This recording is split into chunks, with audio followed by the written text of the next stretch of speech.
Salut et bienvenue dans ce tutoriel où je vais vous présenter comment écrire le code d'un spyware. Vous devez savoir qu'un spyware est un logiciel espion qui s'infiltre, une fois infiltré dans l'ordinateur d'un utilisateur. Il enregistre toutes les frappes au clavier et toutes les frappes au clavier, les captures d'écran et envoie les informations aux développeurs quoi, aux pirates informatiques. Je rappelle tout simplement que l'objectif de ce tutoriel est juste d'ordre éducatif. Son objectif est juste de montrer comment ça fonctionne. Oui, n'utilisez pas cela pour nuire, à- pour nuire, euh, pour nuire à d'autres personnes, non. Utilisez cela juste dans le cadre de l'ethical hacking. Ça veut dire savoir comment cela fonctionne, comment le système fonctionne, savoir comment les hackers procèdent pour pouvoir les contrer, quoi. Donc c'est un peu ça. Ici, le programme est écrit en C++. Vous pouvez utiliser d'autres langages de programmation, mais moi personnellement, je suis plus fan du C++, vu que c'est un peu plus proche du matériel et très proche du matériel, sincèrement. Et à partir de cela, vous pouvez presque développer toutes les applications, systèmes et autres. Bon, je vais vous présenter rapidement comment ça marche.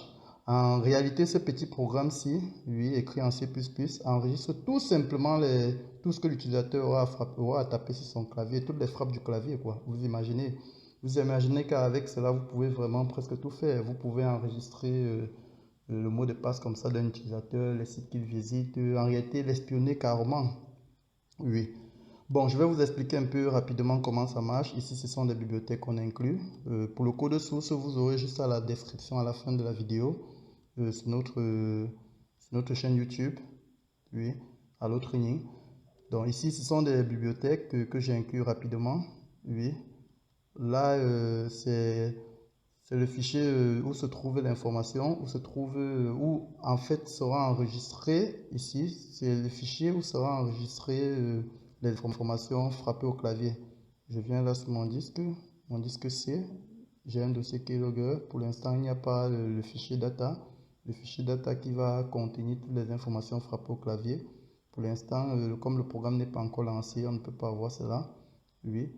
Ici, ce sont des fonctions d'enregistrement de l'information directement dans le fichier. Oui.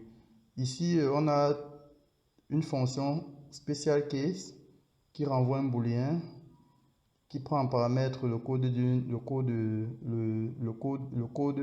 disons le code ASCII d'une touche. Et en fonction, c'est uniquement pour des touches spéciales. Déjà, la touche entrée, déjà la touche d'espacement, oui. Vous allez constater qu'en fonction que ce soit la touche d'entrée ou la touche d'espacement, on remplit notre fichier on remplit à partir de la fonction log. Oui, donc il y a une forme de transformation. Si par exemple c'est l'espace, alors on affiche l'espace et on remplit le fichier avec l'espace et on retourne true. C'est un peu ça.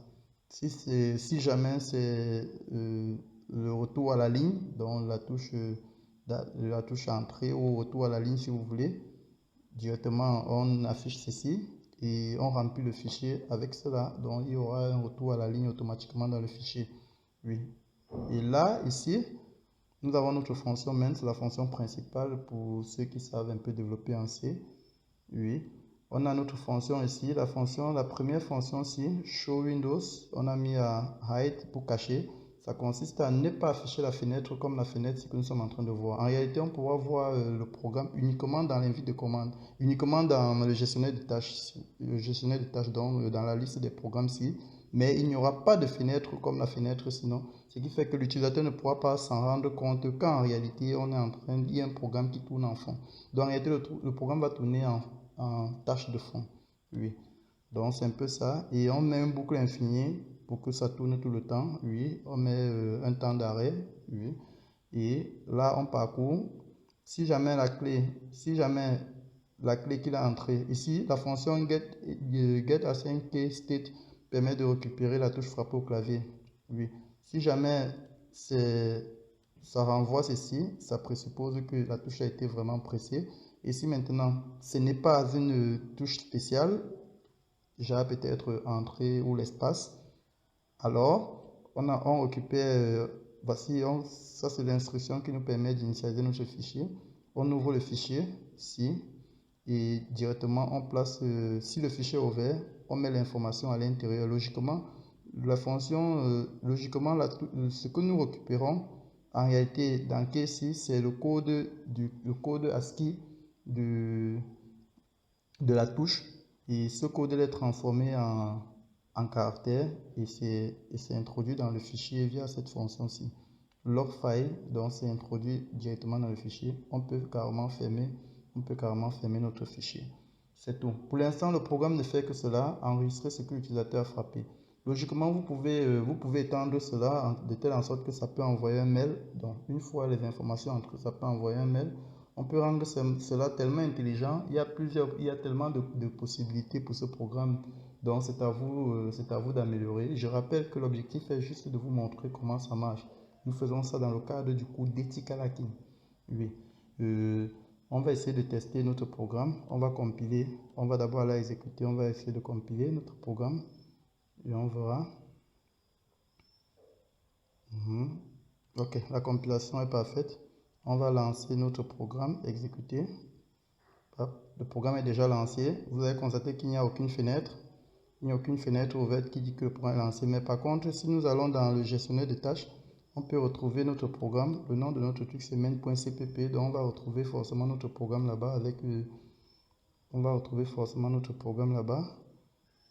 je suis en train de chercher. Main, c'est ça. Voici notre programme. C'est dans les différents processus, mais c'est en fond. L'utilisateur ne peut pas savoir. Si je viens par exemple là, sur le navigateur, je vais essayer d'écrire quelque chose. Ici par exemple, je vais essayer d'écrire quelque chose. Oui. Bon, je vais aller dans mon répertoire voir. Ok, le dossier a été créé. Vous allez constater qu'avant, il n'y avait pas de ce dossier.